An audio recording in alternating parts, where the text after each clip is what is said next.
And I'd also, before we start, like to welcome on the call Gerard Mannix, our immediate past president, immediate past district director. I won't demote you, Gerard. So welcome, and welcome everybody else, and welcome some guests from Rome and around the world, Coventry, you know, anywhere. So without me prattling on, because you've not come here to listen to me, I'm going to welcome you. I'm going to welcome Larry Lyons, who will introduce the evening and who else is involved. So will you all please just help me welcome Larry to the stage, and he will take us through the evening. Please help me welcome Larry. Good evening, everybody. And you're all very welcome here this evening. And before I go on, I just want to think of our members and all the people of Ukraine. Just spare a thought for them in what they're going through. And it's just absolutely shocking, and it's hurtful, and it's, I don't know how they're putting up with it, but they're very, very brave people. So for anyone that has any connections there, and we lost a photographer from Ireland here to see as well out there today. So just to bear that in mind as we think about other things that are trivial to us, and they're only trivial things that when we are worried about this, that, and the next. So anyways, thank you, Danny, for arranging this Tuesday training. And I think it's a very important part of Toastmasters. And every time I go on to a training session, if I only learn one thing, it's well worthwhile. And I'd like to ask a question before we move on. And I'd like people to be come in and get engaged throughout the session. And tonight, it's all about meetings, organizing meetings and voting in elections, etc. But how many people here have been ever at a meeting that was a disaster? And maybe put in chat, what did you feel was bad about the meeting? Just type in, for instance, did it go on too long, or was proper procedure followed? So throw it in there into chat, and we'll have a look at it as we go along, and then maybe review at the very end. Because within Toastmasters and outside of Toastmasters, it's great to have some sort of an idea how meetings should be run and to run effectively. And for you as a member of any committee, how you can take part effectively as well. So hopefully we'll cover most of that as we go through the evening. So I'm going to share my slides with you, and we'll see how we get on. The power of parliamentary procedure is a powerful statement, but this is what it's all about when you're engaged in any meeting. So this is what we're going to cover tonight. What is a parliamentarian all about and the procedures? Preparing for your upcoming club elections. We'll touch on them briefly, because I know there's another Tuesday training coming up in relation to club succession given by Patricia O'Reilly. So we'll just barely touch on that. Then we'll touch on voting, how it works and when you have to vote and who is eligible to vote for district council. I'm ably assisted tonight by our credentials manager, Pauline, and she will run through that. We'll also have election runner and how that works, and that's going to be done by our great Gerard Murphy. Then we'll have a brief look at motions and how they work and how you can take part in relation to motions, and then some references, etc. So I'm as a D71 parliamentarian. Now, what is my role? I'm kind of sitting there in the background at a lot of meetings, and it's to provide assistance and guidance to the chair. And I would say for any committee, large committee, even if you're involved in a committee, you're chairing a committee, you should have someone assigned as a parliamentarian. And maybe in your clubs, it might be a good practice to introduce a session on parliamentarian procedures, or I am available to go to any club and do a presentation as well. And when you're having your own meeting, an executive meeting, have somebody do the role of parliamentarian. And it's a very interesting area to get into and to see the workings of how a meeting should progress. And it's really, I shouldn't be noticed really in a meeting. I should be sitting back there, and if there's a bit of an issue, then I step in and offer my help and guidance as much as I can.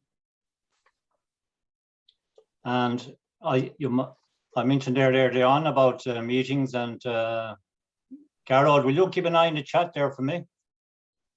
And just tell me a few of the things that came up there in relation to meetings. Okay, so Gillian Garrity said technical difficulties. Yeah. TJ, bad meeting, was disorganized. Yeah. Enrique, lack of engagement from the participants. Okay. And Nuala, too much anecdotal chat that goes off topic and not clear who is doing what and when. Okay, so that's why we have parliamentary procedure, to keep order, to be organized, and clarity about what you're discussing. And the important thing here is the majority decide, but the minority voice is heard. And that's very, very important. So each person at a meeting gets a chance to speak. So how was the order achieved? Well, the chairperson is the key person, and they must have a fair idea of the procedures as well, not alone the parliamentarian.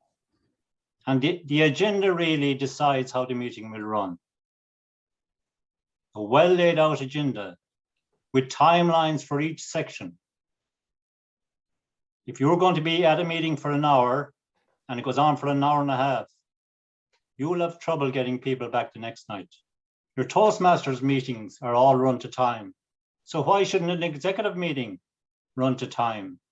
So have timelines on your agenda.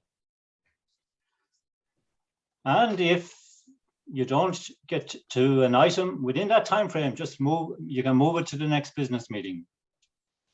And you take one item at a time. And this is, someone mentioned there about stuff going all over the place. One item at a time. And if anybody gets off track, we have a motion that can rectify that. And I'll come to that later on. The chairperson must keep control, keep the meeting tight. And you can, I'll discuss it later how that can be done.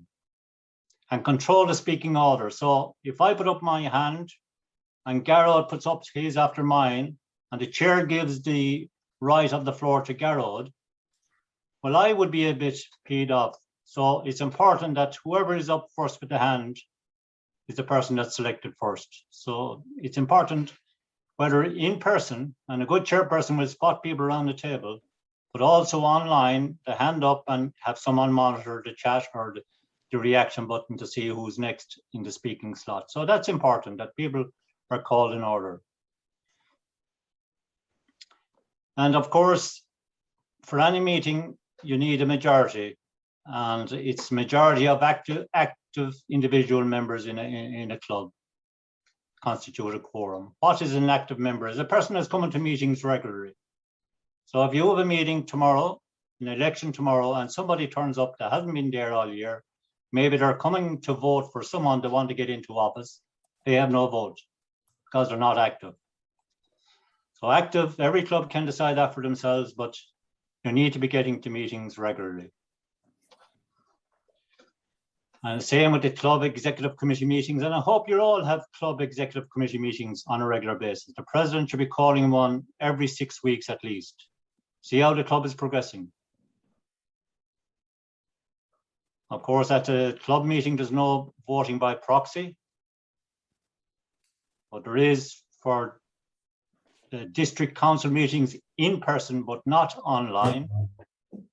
And for the annual Toastmasters conference, the annual business meeting, there's proxies allowed for that. So we'll cover that later on. So some voting terminology that you will be using at secret ballot. You use secret ballot as decided by a meeting. A meeting might decide we'll have a secret ballot. When would you use a secret ballot? Maybe when you're voting for two people running for office. Unanimous, when it's just straightforward subjects, hands up, all for and all against, that's unanimous. That's a handy enough way to, that's how most business should be done. But when it comes to very technical and personal issues, secret ballot is normally used. As I mentioned about a quorum there.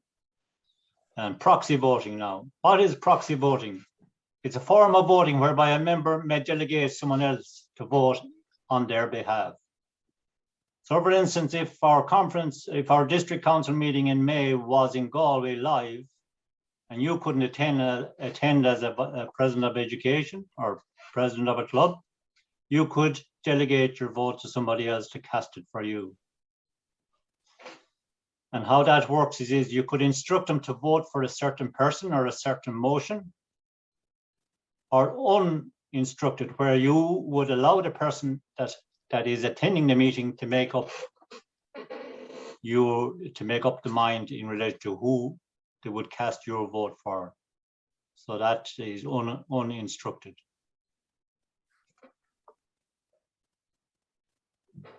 There's three ways you can assign a proxy. You can delegate from your club, your district director, or another active member to act as your club proxy. So you won't be coming across that really this year until the annual Toastmasters annual meeting. And then when will you be called to vote? Well, you have your own regular meetings of the club, a special business meeting called by your club. The DEC meetings, that's the area and divisional directors, or divisional directors, yeah.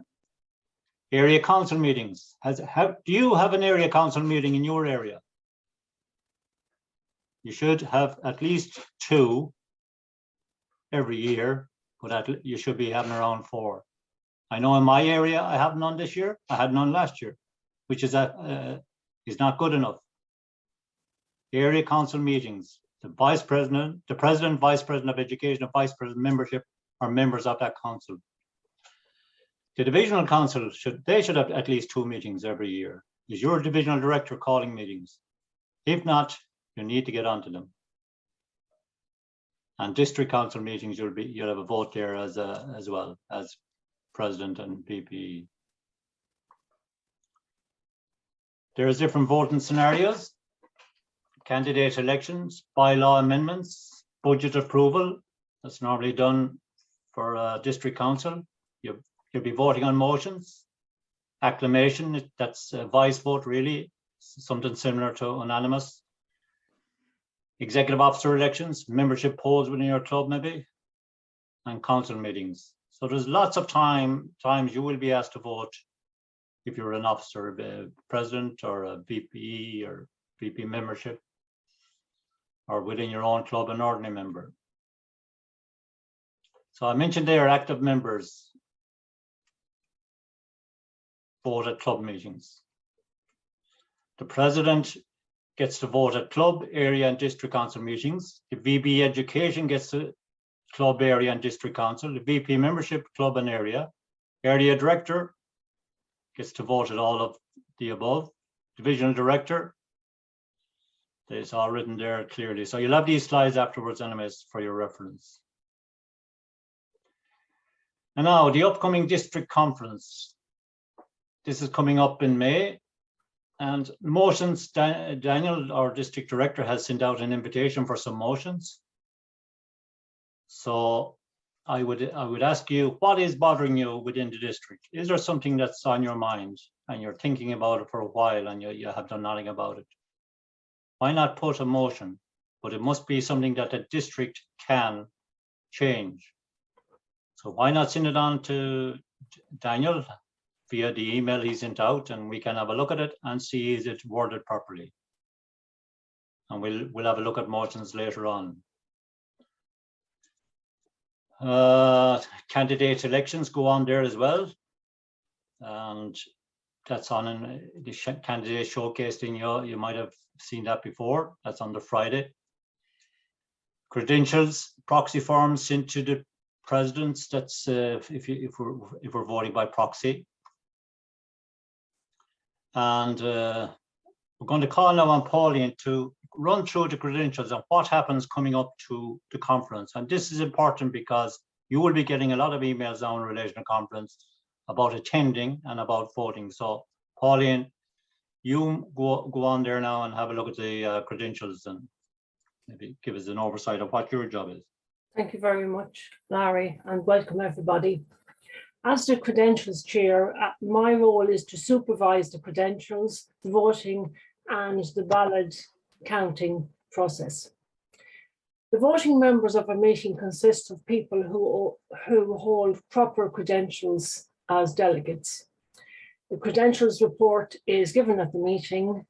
I report on whether there is a quorum present or not, and the majority relates to those who are entitled and registered to vote. Next slide, Larry. So who are the district council members? So the district council members are the district executive committee, which is made up of the district leadership team, the area directors and division directors. And district council members are the club presidents and VPEs also. The district council, what do? They will conduct all business of the district. That could be budget approval, district executive elections and motions. So who should attend, or why should you attend? Well, as a club president or VPE, it is your honour to serve your club serve your members by attending the district council meetings. Area directors, division directors, you're representing your clubs and the members in the clubs, and the district are representing the clubs, areas and divisions. Next slide, please. To have a district council meeting, there needs to be a quorum. The quorum is the minimum number of members required to be present at a meeting to conduct district business. The quorum at the district council meeting is 1/3 of club presidents and vice presidents of education only, and no proxies are permitted for online council meetings. Each member must cast their own vote. So if you've registered to vote, you can't give that email to registration to somebody else. You should cast your own vote. And club officers must be registered with Toastmasters International 7 days prior to the district council meeting. What this means is that, just say you're a club president and the club vice president of education won't be around to vote. You can't just decide 2 days beforehand, oh, I'll swoop in, I'll change that I as president and VPE as well. It's got to be done 7 days beforehand if you want to have control of that vote. But it's not something that you'll do lightly. You'll go in and change it and vote and then change back to the other person. That's not what it's for. It's there for you to represent your role at the district council meeting. A person is entitled to a maximum of 2 votes if you're a club president or VPE, if you're registered for the district council meeting. And that's my last slide. Now, is there any questions anyone would like to ask before I hand over to Garrod? Just before we go on to Garrod, if there's any questions for Pauline. But the important thing about Pauline is an important job to do and she has a deadline. So if you are the president or the VP or an area division director here tonight, I would ask you that you register in good time and to check your spam as well, because sometimes some of the emails go into spam. But not alone that, if you have changed your email recently, you must update your profile on Toastmasters International website, toastmasters.org. Helen Kelly's raised her hand, Laurie. Who? Helen Kelly. Helen, yeah, come in, Helen. Hi, I was just wanting to clarify, did I hear correctly that if it was an online meeting, you couldn't delegate someone to take your place? That's correct. Yeah. There are no proxies allowed for the online district council meeting. Right, that's fine, thank you. Yeah. Thank you, Helen. I'm looking here at some of the chat that came in about. And we had a question. There was a question there from Danny. Yeah, see, I'm coming to that one. Yeah, poorly organised agenda now from Ken. Now, when is an agenda legit? That is a question. Now, normally an agenda is done up by the officers of a committee beforehand, and you as a member can send on any issue as well. But before the meeting starts, the chair should ask anything else to add to an agenda, and that's your time to come in and put your whatever you want to put on the agenda at that start of the meeting before the agenda is adopted. And would you have a contentious issue would you advise putting that item towards the end of the meeting? Yes, I would, because contentious issues can take up a lot of time. So I would put it at the end of a meeting, make time for it. And if you're coming towards the end of the meeting and there's only 10 minutes left and you have a lot of issues to discuss, the chairperson should seek the permission of the attendees to extend the time limit. You shouldn't take it for granted, right? We'll add on another 15 or 20 minutes. It's totally disrespect for the people there and their time. So you seek the permission. If you don't get the majority to vote in favor, you cannot do it. So that's very, very important. One person speaking a lot, no time management. She was my manager in work. She was a very supportive manager, but time management at meetings was her weakness. And there again, that's where you around the table, that's where the chairperson has to be strong. They have to give everybody a chance. And if you have your hand up to speak and you're ignored, they're breaking all the parliamentary rules in the world. And you can call them to order. You can call the chairperson to order over an issue like that, because they're breaching the rules of parliamentary procedure.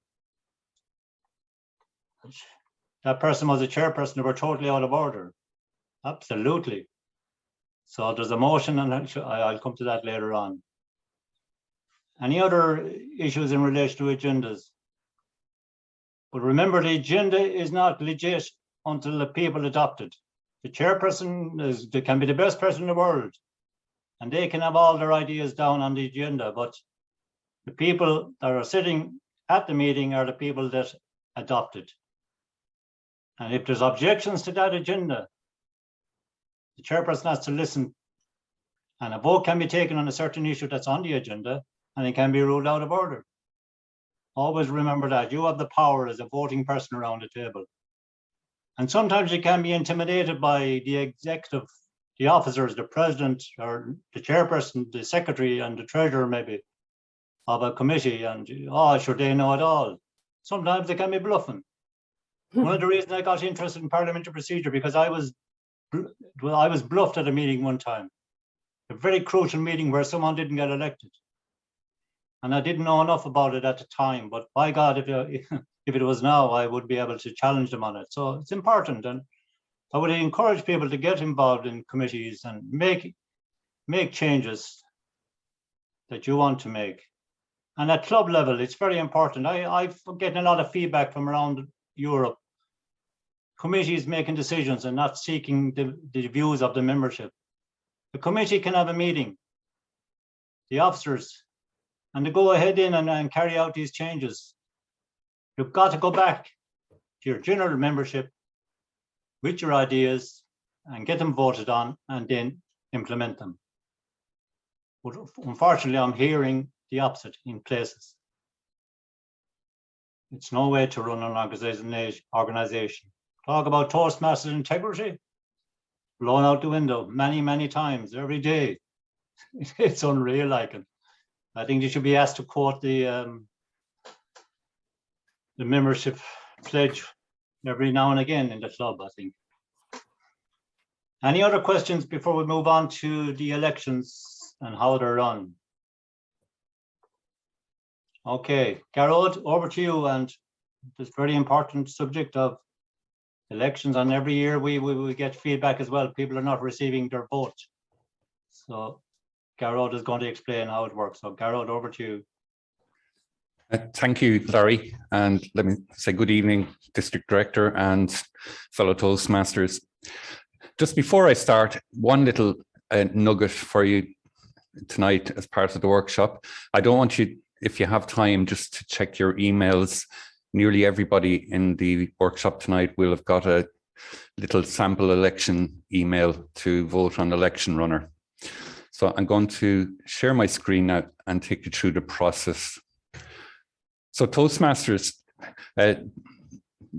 going by the recommended procedures for the virtual meeting and vote, this is a PDF and a guideline that gives to districts on how to conduct council meetings and the district executive committee meetings. What it recommends to us is two platforms. Well, the first, we all know about it, is to select the platform that we host our meeting on. And we use Zoom simply because we can expand Zoom to cater for 100 attendees or even more, up to 500, depending on how many are attending. Zoom has audio video functions, which allow us to communicate, interact, be able to talk to each other. But also when it comes to discussion and moderating the chat and carrying out the parliamentary procedure and who comes where, you've got the likes of hands up feature, you've got the mute button, and these are all features that Zoom offers us. And essentially the last point is that it's quite easy to use. So hand in hand with Zoom, they also would suggest a system on how to run your electronic votes. And the system, they recommend a couple of systems, like Election Buddy being one, but the one that we go with in District 71, having used it before, is Election Runner. And it simply is very flexible, that it caters for any amount of voters. It's free up to 20 voters, which is very handy for a smaller vote somewhere in a club or maybe an area council election. But depending on how many people you want to vote, you can pay and cater for any amount of votes up into your thousands. Election Runner carries a vote weight, as Pauline was describing earlier, that each council member is entitled to 2 votes if they're a VP or carry a double VP or double president or carry 2 roles. And if they're a DEC member as well, that can mean a maximum of three votes. Sorry, I'm just blocking myself here. Once a list is compiled of voters and their voter weight, how many votes they're going to carry into the election, it's quite simple to take it in a format and import into Election Runner. And it's a feature that can be updated in a spreadsheet, or come near the vote, it can be updated in Election Runner. And it tallies all the votes itself, so you don't have to go away counting it, it automatically will tabulate. Registering the list in advance. So what Toastmasters and a big part of Pauline's job is to get that list of voters for say the district council meeting, to get that list of voters registered, who's attending and who's in the particular roles. This way we create our list, but it also, upon checking, will help Pauline to determine how many votes each person is carrying. When all that is summed up, we're able to establish then if a quorum is met. And each person is, as I say, assigned the number of votes they're going to carry into the election.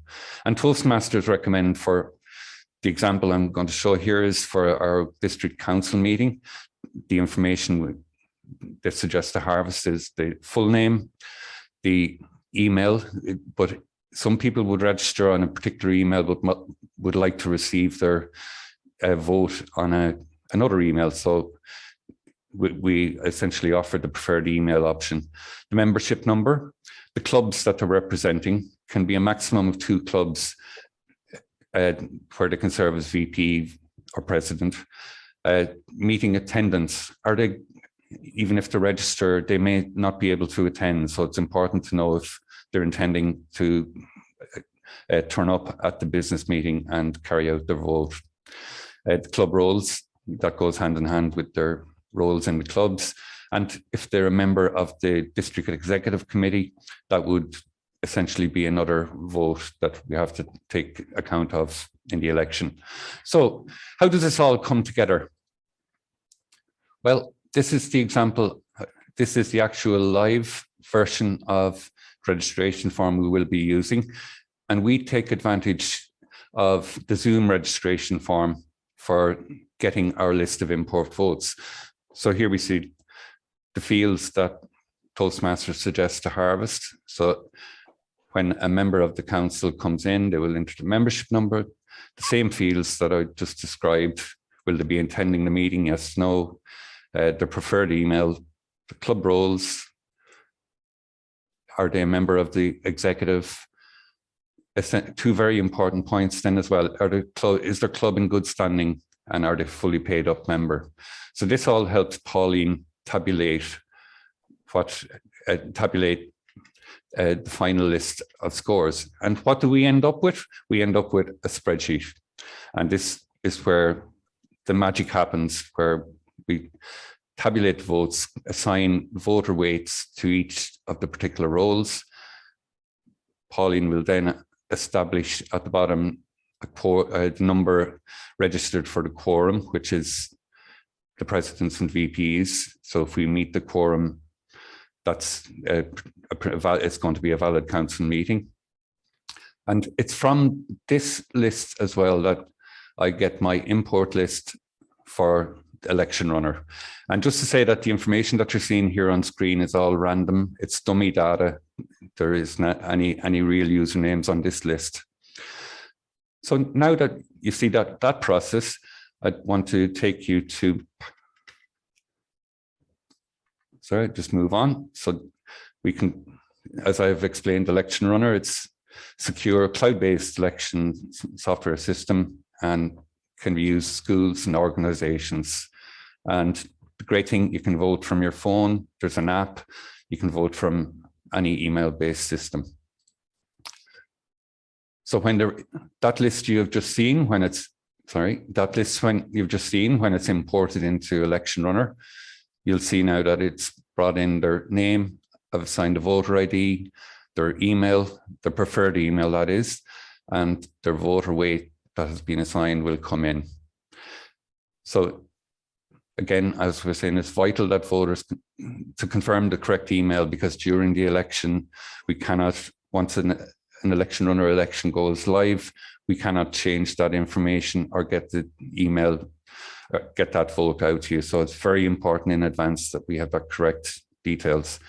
Some have complained in the past that they haven't found their email, even though it is the correct email. So I would advise to check your spam, check your filters, check that you're not transferring files from certain domains into spam or deleting. So just make sure that you're equipped for the email or for the election in advance. And if you do see an email or a test email coming from us, which is something that we normally do in advance, we send out a test email. So if you do see that in spam, what you need to do is just mark that as safe. And another little tip in advance is you will be on the Zoom meeting. So if you are able to vote on your phone or you have another device, I suggest to keep that handy. It makes it very easy to vote during the election. So this just shows an example of the three types of votes that we would have in a council meeting. And up until the election goes live, we can actually edit the details of, or the email details or the voter weight if there would happen to be an error, so we can update them in advance. So here we see 1 vote, 2 votes, and 3 votes. Now, there has been a problem in the past, and I'm hoping this will solve it, that a member, when they receive their ballot, isn't aware of how many votes they have. So I have now come up with a new system that you'll see in the name here, that the name of the person, the name of the person in your ballot will tell you, beside your name on the ballot, you will actually see how many votes you have. So this is just an example. There's two types of election that we normally have. One would be for election of candidates. So that would happen during the district business meetings, where we elect our DLT and elect our division directors. So the names of the candidates would be listed alphabetically here. It's single choice, and then you submit. Or the types of votes that would happen at a district executive meeting, where motions need to be passed. For example, the budgets, approval of officers, that these types of votes are just simply for or against. or as you in court, yea or nay. So just an example there of how a motion ballot would look. Quite simply then, if everything is set up correctly, your elections, when they go live, will come into your inbox. Generally, in our business meetings, the election will be live for 5 minutes. You will open that particular email. It will give you your voter ID or your voter ballot, tell you how many votes, and just click down, brings you to the ballot, select your choice, submit your ballot. The next screen, it will ask you to confirm. You may have an accident or may decide to change your mind at the last minute, or you selected the wrong choice. So if you hit cancel, it can take you back. You can choose again, click yes to submit. And once you've done that, your vote has been cast. There is the option then download a receipt, which is basically is proof that your vote went in. And once the election's closed off, we can produce this a little screen of the full results that are tabulated for each election once refreshed, and that is generally shown then to the audience after the election is over. And we repeat that process for any other further elections in any of those meetings. So if you have received the email, great. I think I'm going to probably way over time. So at the end of the meeting, I would show you the results. But if you have a chance to check your email, try and vote, and I'll show them at the end. Hope that's all right. Any questions or? Thank you, Garrod. And one important thing is, if you register to vote, you should attend the meeting, because if it was a live event, you would be, say for instance in Galway this year, and you registered to attend, and you were down in Galway and you decided to go off down Shop Street and do a bit of shopping. That wouldn't be very kosher, would it be? So it's the same online. When you register to vote, you should attend the meeting. And it's a very important, and it's a great privilege to have a vote and to be attending these meetings. So it is. So I would ask that you would attend, because we need a quorum, and if we haven't got a quorum, all hell breaks loose, and we have to send out emails in to get the business authorized later on. So I would ask as many people, and get on to your club presidents the next time you go back, and VPs, and tell them to register in time and come along as well. It's a great honor. TJ, I see there you had a comment there in chat about a badly organized meeting. Can you maybe expand on that, TJ? Come in there if you're still around. Yes, what I meant was that particular meeting, the agenda was very poorly written, in which case it was difficult to follow.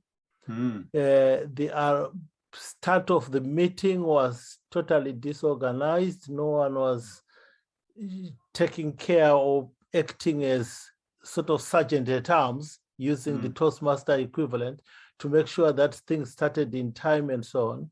And during the meeting, there were lots of little, private chats. It wasn't a Toastmasters meeting, sorry. Online? No, it wasn't an online meeting. I'm talking of a live meeting, Live just meeting, an ordinary, a proper big meeting. Yes. Yeah, and it's not on really, and because that would then in a few weeks' time to be wondering why people don't turn up to meetings. So you've got to have it organized. It must be lively. It must stick to time. And at the end of each section, whatever point on the agenda you are, it should be, what action are we taking? And the secretary should record the action that's been taken in relation to each issue on the agenda. And at the very end of the meeting, the chairperson should summarize the meeting in relation to the actions taken, the timelines that we're going to resolve the issues. And that is very important. And that must be recorded in the minutes. The minutes must be out to each member then of that team within a fortnight the latest. Because if you leave it any longer, people will forget what went on at the meeting. So a good secretary should be sending out the minutes within 2 weeks.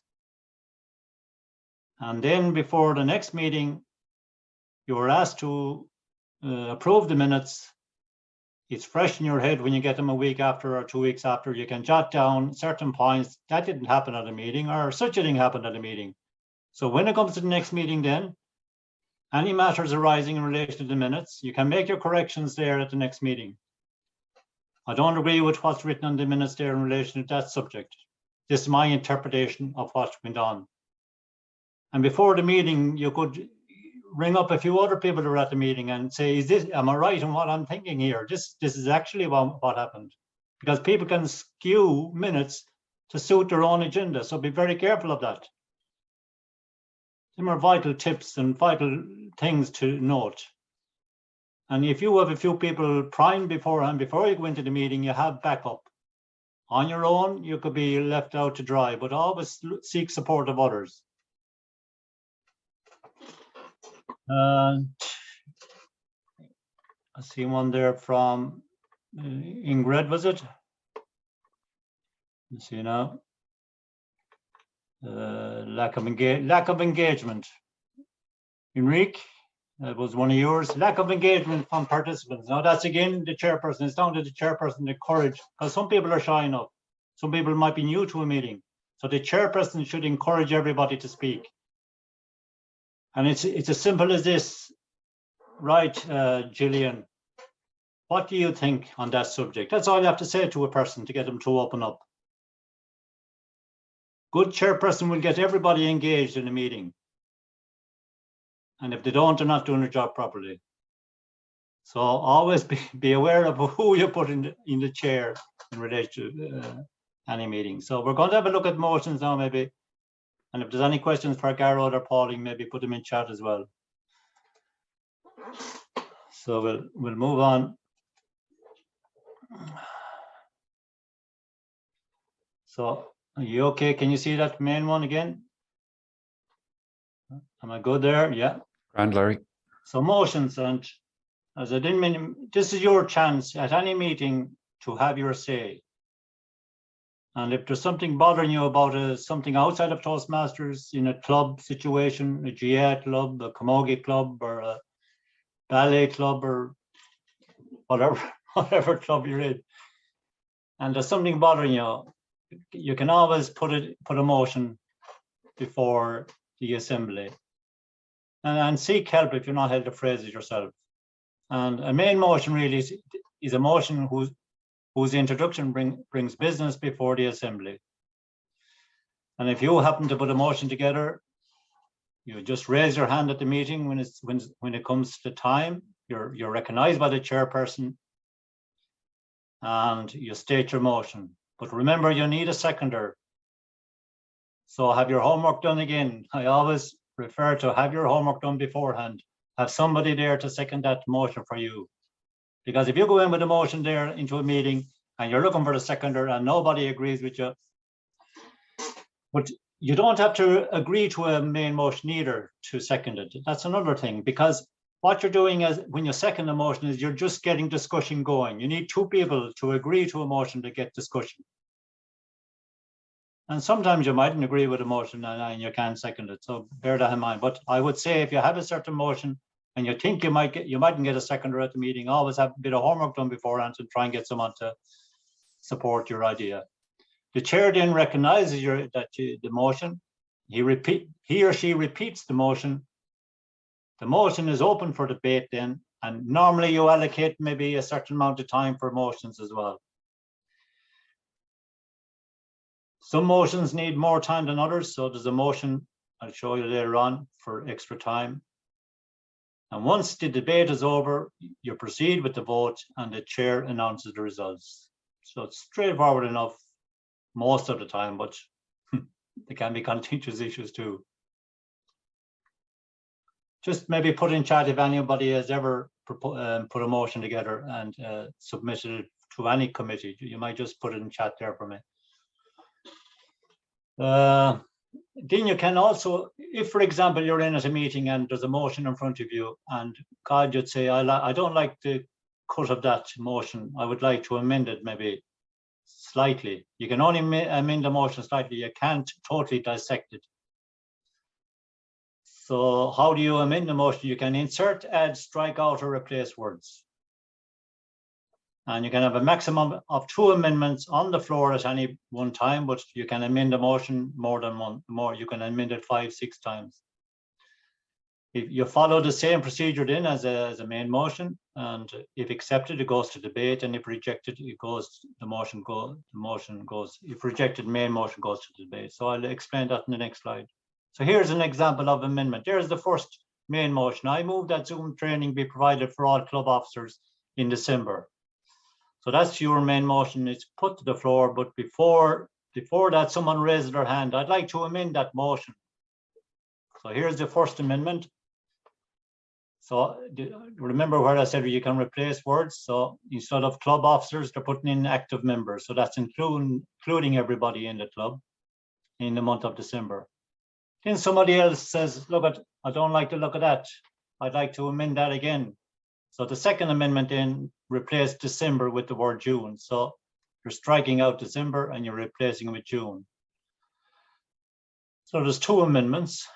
One to the club officer part of it, and then this one then is replaced. Active members is left in, and no, December is a bit late. We'll start in June before the season starts. So as this is the second amendment, this is the one that is moved first. That's put to the floor first. If that one, then it's either you vote on that, then it's either accepted or rejected. If it's accepted and it passes, these 2 fall. If it's rejected, you go on to the first amendment. Here, then you vote on this one. If it's accepted, this falls, the main motion falls. If it's rejected, you're back to the main motion again, and you vote on that. So it's very important to know that a motion that's in front of you, there may be a difference of opinion in relation to how you think about it. You can amend it. This one could be amended another time, a further time, but you can only have 2 in front of the people. So that's any question on that? On amendments? No. Okay.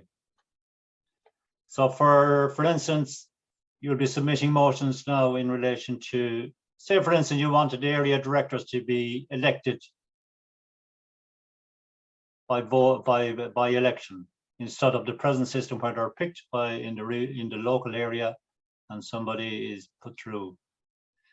You could decide to, okay, this should go to election. We should be voting at a bit like the divisional director is voted at council, divisional council, or at district council. You could do the same with area. It was tried a few years ago. It was rejected. So that's the kind of a motion that the district can resolve. You could have a look at the expenditure in relation to certain parts of the treasurer that can spend money in a certain part. Some of it is you cannot change the money where it goes, but there is an amount of money there that could be used other ways. So there's a few different things you could think of, but as I say, if there's something bothering you, something you think should be put to the district, why not? So that's how you form a motion there. You start off with I move that, or I got a few motions in recently now in relation to district, and they're mumbo jumbo. They're not worded properly, so it'll be kicked out. But the majority of them are related to Toastmasters International. The district cannot resolve them, so we'll be writing back to the person to tell them that. And then you have incidental motions, and these are someone's question of point of information. That's one motion now you could raise. Say for instance, you're looking for more clarity. Somebody has a main motion there and you're not happy with what they're telling you. You can raise an incidental motion in relation to questions of point or points of information. You can ask for more clarity on a subject, because you cannot vote on something unless you're totally clear in what they're on about. You can raise a motion to refer it to a committee for further study. If there's a motion in front of you and It's a bit, there's still a bit more work to be done on it. It needs more fleshing out.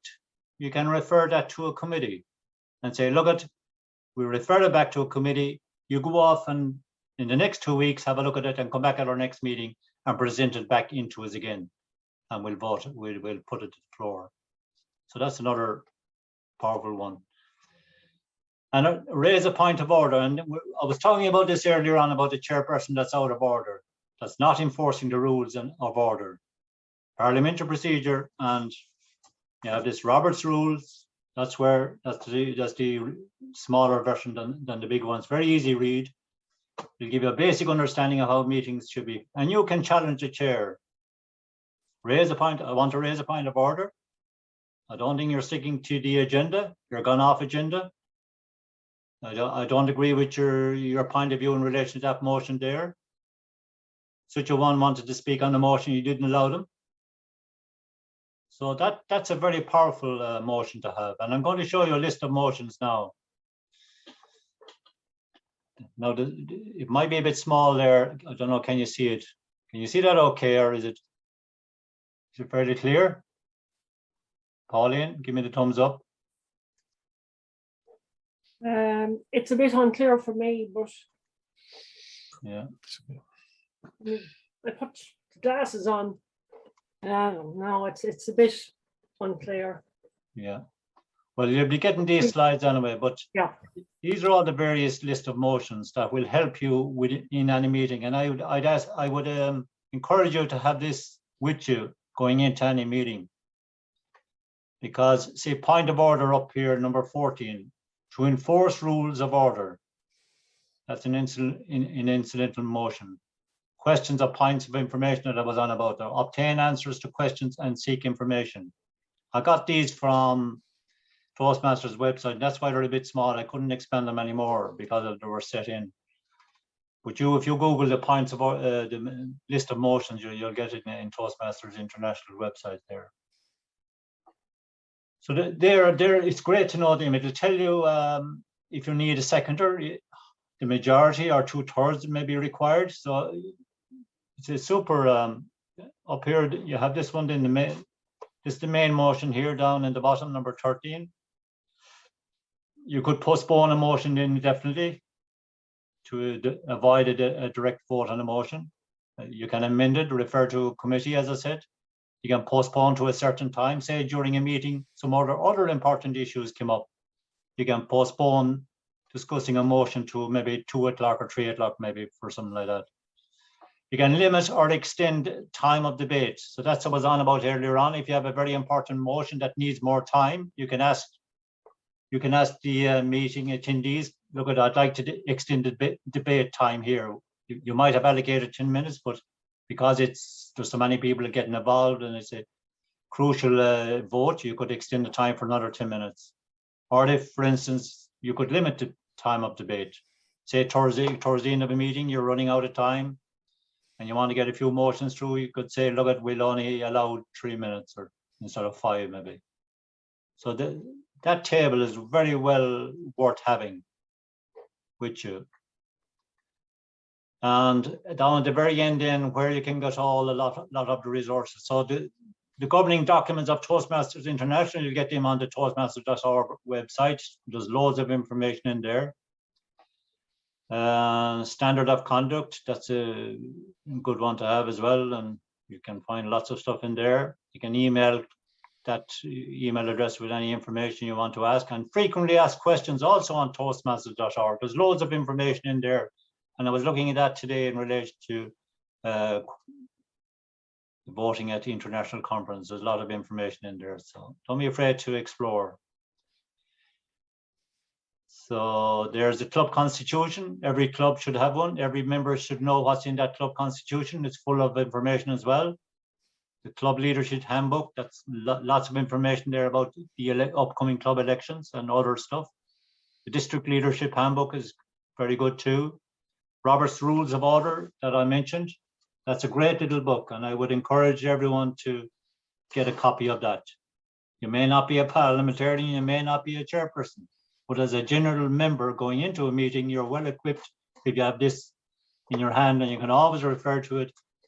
And if someone contradicts you, well, it's written down here in Robert's rule and you can't beat Robert's rules. But Sorry, of course, Larry, Matty with his hand up. Matty, yeah. That's the end of the slideshow. So come in, Matty, yeah. You were talking there about First Amendment and then a Second Amendment. And you were saying that the Second Amendment is debated or voted on first.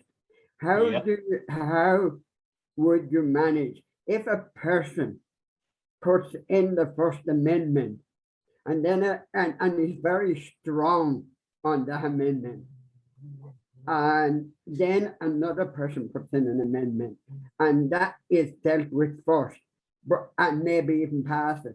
But the person that puts in the First Amendment starts complaining that their amendment wasn't debated, and is very strong about that, and actually holds up a meeting through an objection. How do you explain or to that person the rules? How do you make that person go away understanding the rules and in a way that they are happy?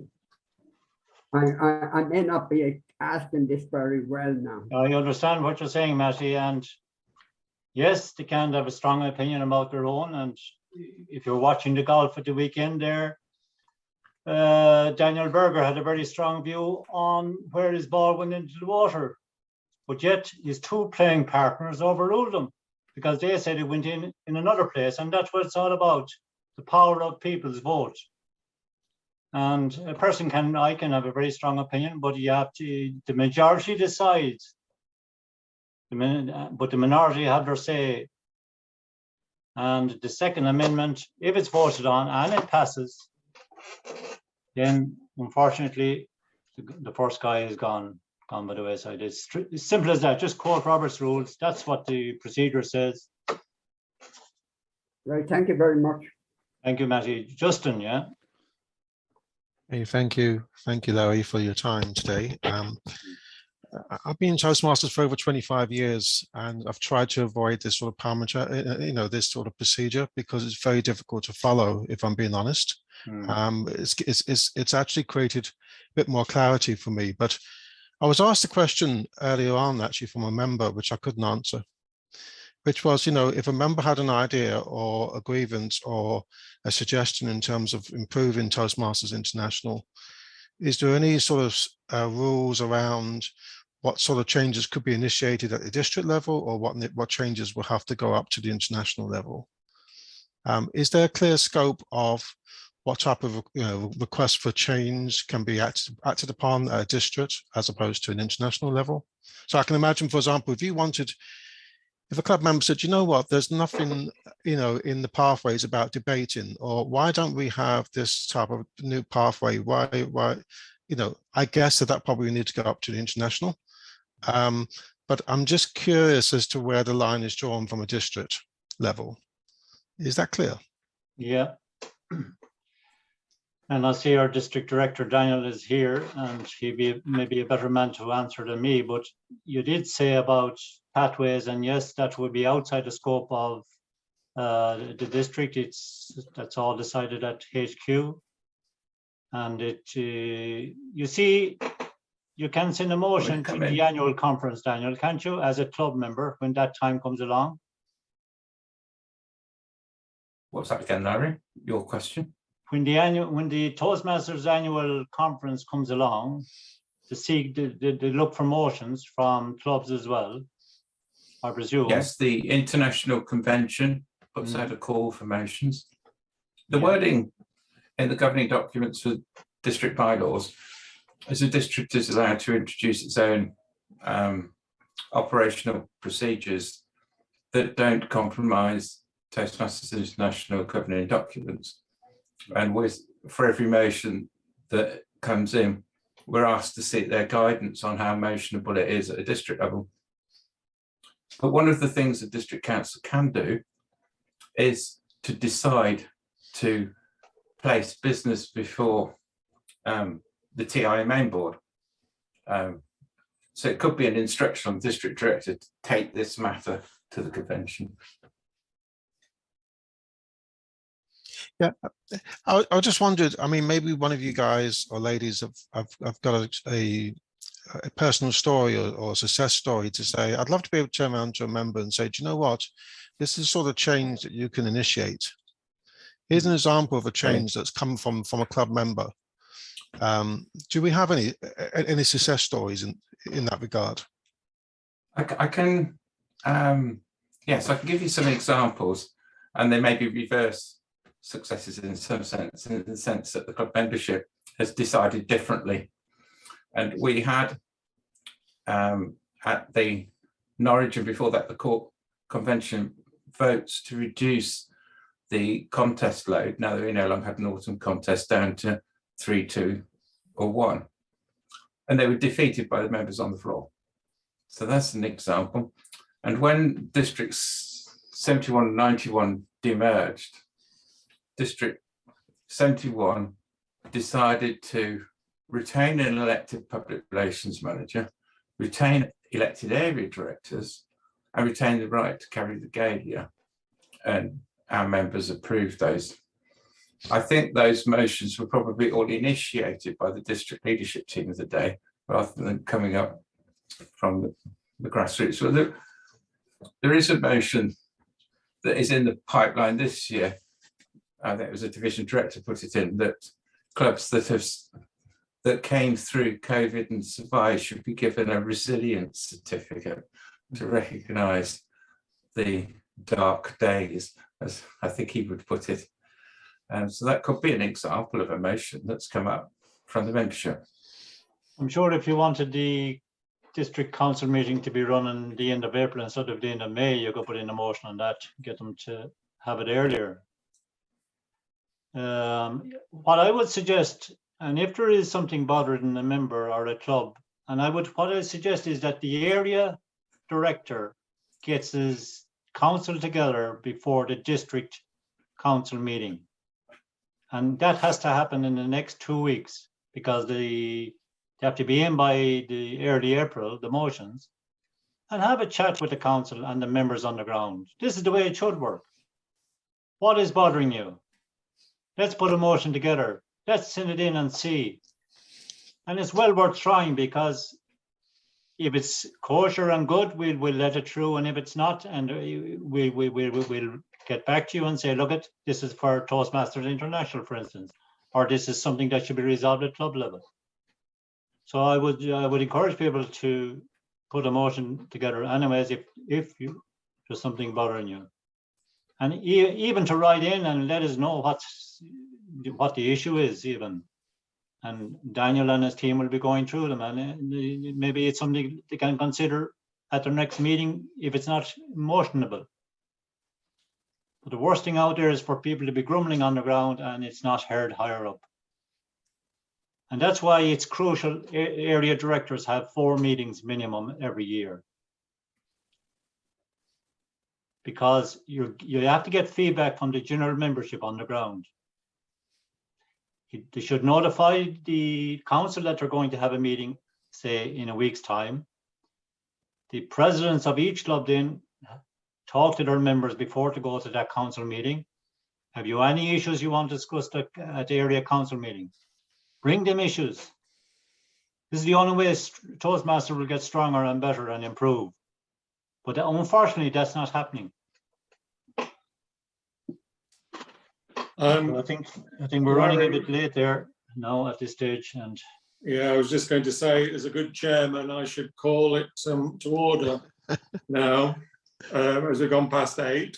Yeah. What I would do is I'd like to thank Larry, Pauline and Gerard for their presentation tonight.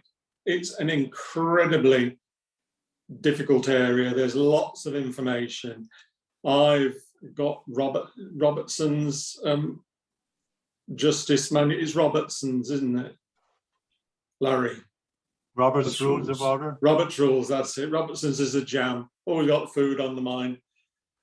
it's an incredibly complicated document and most people don't need to know it all.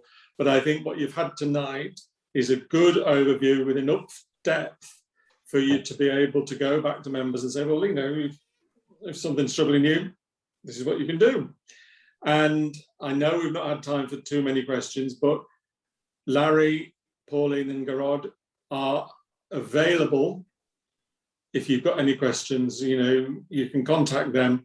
They're available to answer your questions, as Larry is district parliamentarian. You know, he can help you out with a lot of this information. And so I'd like to thank them all. I would like to thank Cameron for Zoom in tonight, and Geroid, and it's good to see you back. So I'd like to say thank you to all those people. Just 1 minute before you go, next week we are looking at how to onboard people to Pathways. Larry did mention that Patricia O'Reilly will be running a session on preparing your committee for next year, and we'll be talking in more detail about how you elect your committees, and that's on the 29th of March, 2 weeks tonight.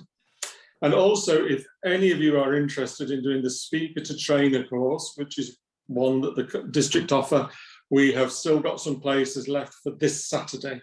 So email me if you would like to do that. It's 5 hours, it's free, and it helps you develop some basic training to become a trainer.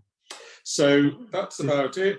This Sunday, Danny, as well, this Sunday, Region 10, we're putting on a presentation in relation to club business elections as well. Right. If you can't make the Tuesday training one, you can get next Sunday at 5 o'clock. We're doing it for the Region 10, which covers most of Europe. So, and just one thing there, IPP, Ingrid, there's a question in there. I don't know what he means by it. Well, can you? Yeah.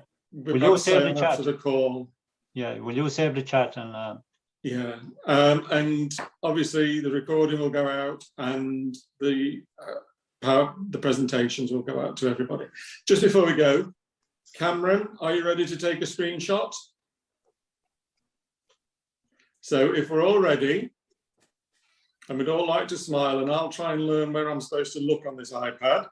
So if you all look happy, Cameron, can you take a screenshot, please? Hurry up, Cameron, I can't smile for too long. Cameron?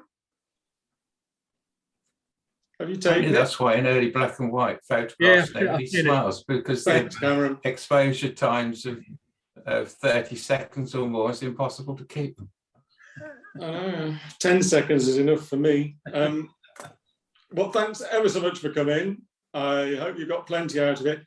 Make sure if you've got a vote at conference that you make sure that you've got your email is the correct one, and make sure you use your vote, because we are a democratic society and you've got that vote. So thank you very much for attending, and I'll see you all next week. You're all dismissed now. Thank you. Bye. Thank you. Thank you. Bye. Here we go.